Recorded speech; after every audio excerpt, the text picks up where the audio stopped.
Hi, welcome to Preps Plus Podcast, episode 39. I'm Josh Hart, sports editor here at the Daily News. I'm here with Preps reporter Jason Leskew. Playoffs are coming up quick, so we're going to break down a couple of the prospective brackets, I guess you could say, as well as I believe there's some interview with now your Central 2B League baseball champions and undefeated league champions, the Wahkiakum Mules. Never lost. Yeah, they're pretty good. Yeah, probably an understatement. Let's start with We're not going to break down every bracket. We don't have time today for that. But we'll start with the 2A boys soccer. There's a big matchup coming up with Ari Long and Woodland on Saturday. It was a pretty thrilling game the first time around. Back and forth, and Aiden Thrall scored 3 goals, and it was just a really good game. So it'll be interesting to see how those two play out. It basically can shuffle the league a lot. You have 3 teams competing for that second spot, including Ridgefield, along with Ari Long and Woodland. And you really want to position yourself as high as possible as you get into district, because district's going to be tough. You have not only those 3, but you have Columbia River and then whatever Evergreen has to offer. And there's only 3 spots available, and there's probably 4 deserving teams at the least. So it will be a very intriguing thing, but it should be a good test this Saturday, and I think more important game than people may realize. Yeah, and I mean, really, the big thing there is you don't want to be the 3 in the Greater St. Helens 2A, or if you're the 3 seed and you win your first round, which is against the Evergreen's number 2 seed, you play your second round against Columbia River, who's allowed only 5 goals this season and didn't fare much worse last year. So it's a tough spot. You either want the 2 or the 4. So whoever's currently Ridgefield is there in the 3, and Yeah. I mean, I think everyone's gunning for that too. You get to host a game, you get to be a little bit more comfortable. You don't want to travel up to Lacey or something to have to play. So definitely want to secure that home game and get to that number 2 seed, and a lot is up in the air as we head into Saturday's games. To touch on, Jason did a story recently on Ari Long's Cabrera twins. Very interesting couple of kids and very talented. And now that Jesus is back, Ari Long looks pretty dangerous. Absolutely. So then we're also going to break down a little bit of the 3A softball. You've seen Kelso softball recently play. What makes them so successful? They obviously have slightly more work to do to get that GSHL 1 seed. Where do you see their playoff hopes lie? They took a tough loss last year at state, and they improved in a lot of areas since then. That motivated them. They can stick it through close games, as they did in extras against Prairie recently. But getting out of districts for them shouldn't be an issue. Getting out of regionals with a state berth shouldn't be an issue. Where they're going to really show their grit is going to be at state, and the road through districts here should be a quick one for them. It should be I think they'll finish about around the top of district. It'll be interesting. There. I mean, there's some good teams because it's by district, so you combine with West Central.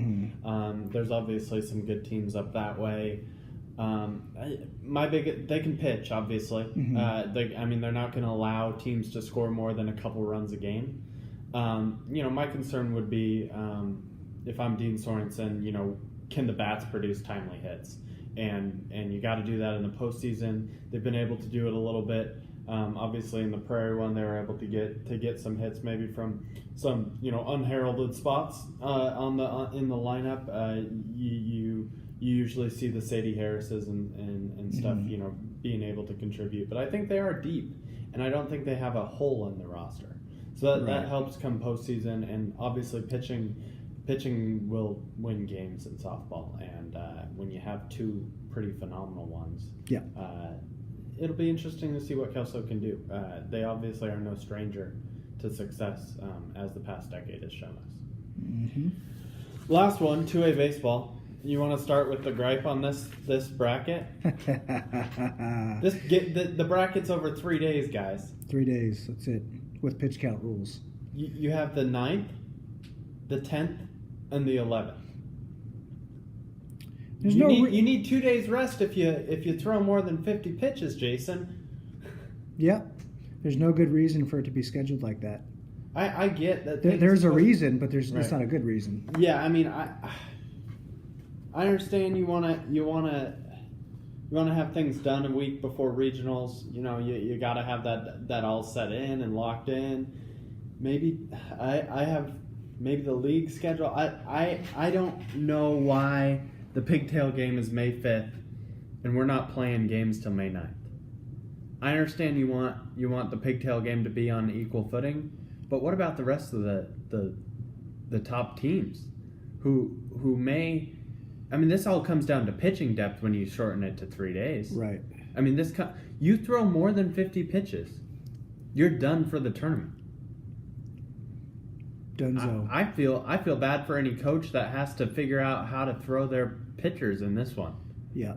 I mean, let's say you're Ari Long, right? You got the 1 seed, you're playing the pigtail winner. Could be Woodland, could be Morris, could be FCO 4, could be Washougal. There's a lot of ways this can play out down the stretch here. There's a lot of teams in contention. Mark Morris has certainly looked a lot better as of late, if you take out that Civil War game. But if I'm Ari Long and I face in that game 1, my philosophy usually is you got to win game 1, right? You always got to win because you don't know if there'll be a tomorrow. And that game 1 is so important because you don't want to be in 3 straight loser-out game situations. Mm-hmm. I mean, that's tough on any baseball team. But let's say you throw Vanderwerf, right? And he goes more than 50 pitches. He's done for the tournament. Yep. And then you're looking. I mean, they got obviously a great number 2 in Alex Brady. But when you're having to get to some of these 3 and 4 pitchers at the 2A level, like, no offense to Connor Wallace or Elias Farland or any of those guys that are on the 3rd or 4th level of any of these teams, but the depth of pitching is not there for if you factor in pitch counts for a 3-game tournament. Yeah. And it puts for Ari Long, it'll be an interesting situation. I think if I'm Mark Hewlings, I start Vandy game 1. Hope a couple runs come across and try to keep him, and then that way, after 2 innings, I'm assuming he would be under 30. Well, yeah, all he has to do is be under 50. I mean, Yeah, but if he's under 30, he could go the next day. The next day, yeah. Right. And so if he's under 30 at that point, then you got 3 runs on the board in the first 2 innings, which for Ari Long is certainly doable. Right. And almost, I don't want to say probable, but I don't think anybody would be shocked at all. My problem with this whole thing is the district championship game. You're not going to see your faces. Yeah. I mean, like I would go it a different way if I'm Hewlings, and I would throw Brady in game 1, and try to keep him under 50. I would try to keep him under 50 pitches. See if he can't go 4 or 5 innings with that, and then work in Wallace and Farland.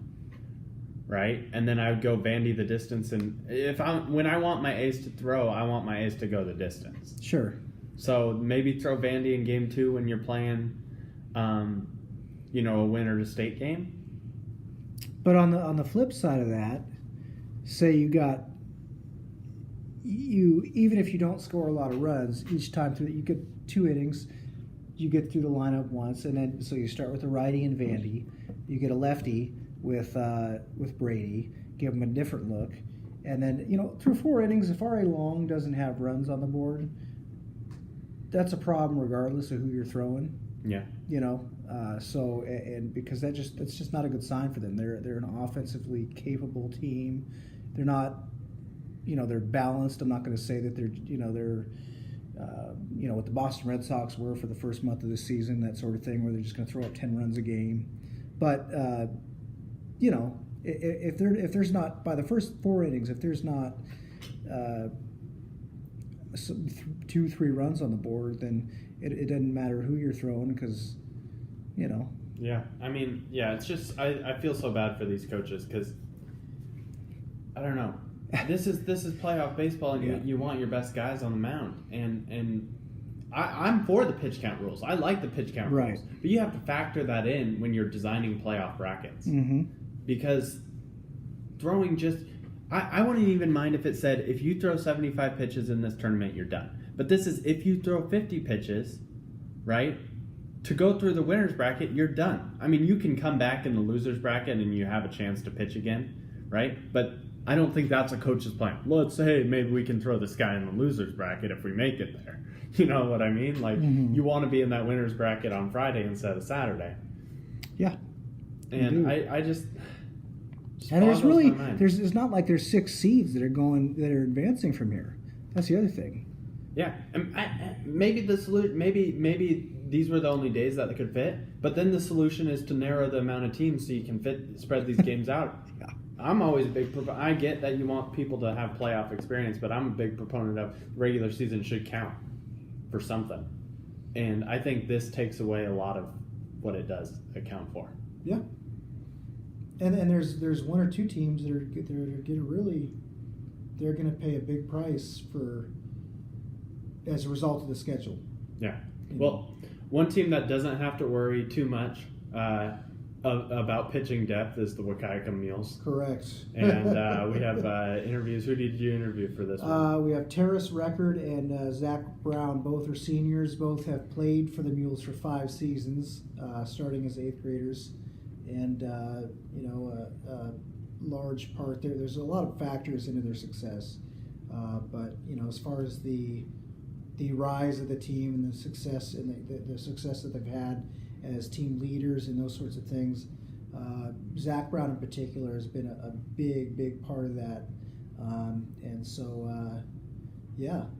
undefeated. Yeah, we'll jump right into that interview, and we'll see you back next week for hopefully on video. We got some new tripod stands, and episode 40 will be our return to video.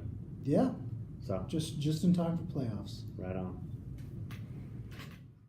So first off, undefeated in league champs. How does that feel for you guys? It feels amazing. I mean, we've obviously never been league champs before since we've been in high school, but we've been in. It feels good. It feels good.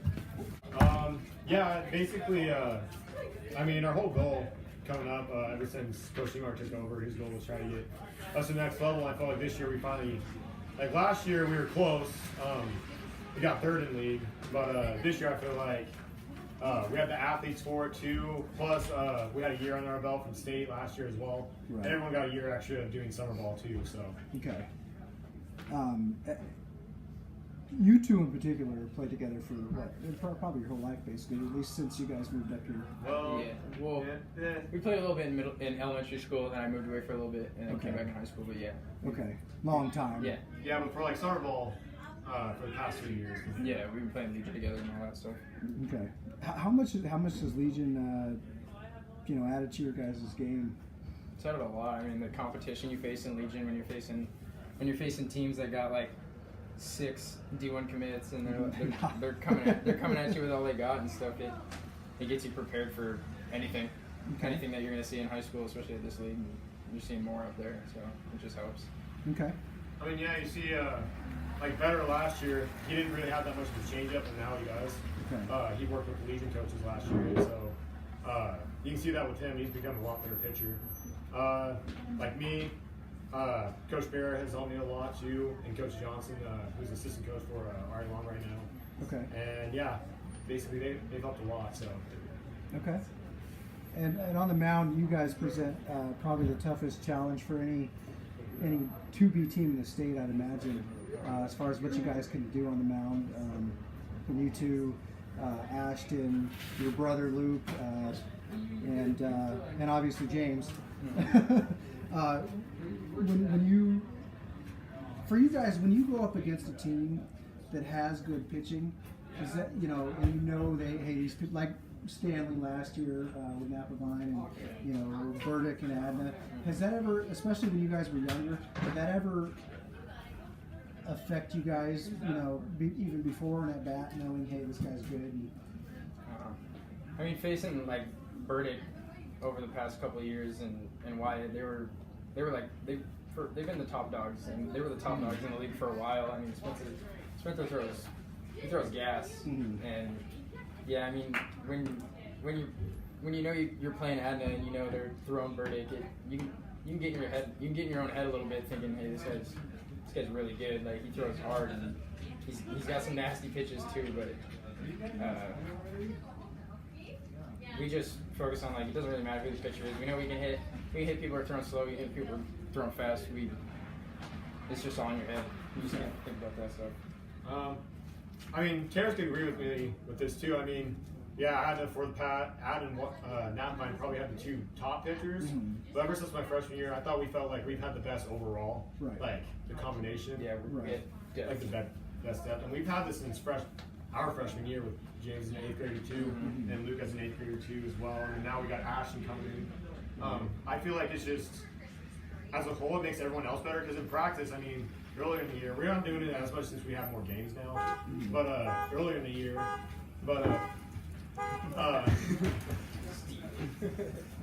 early in the year, I mean, you're going against James, you're going against me, Terrace, Ashton, Luke, even Brody sometimes on the field.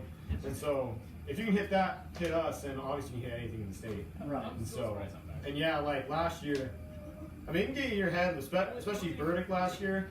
He would, during the regular season game when I think we got 10 run or whatever by Adna, he was on his game. Like, I think we only allowed like 2 hits in that game, or they won. He was on like his A game that game, so it can get in your head a little bit. So. And now you guys have that advantage, especially heading into the postseason. I mean,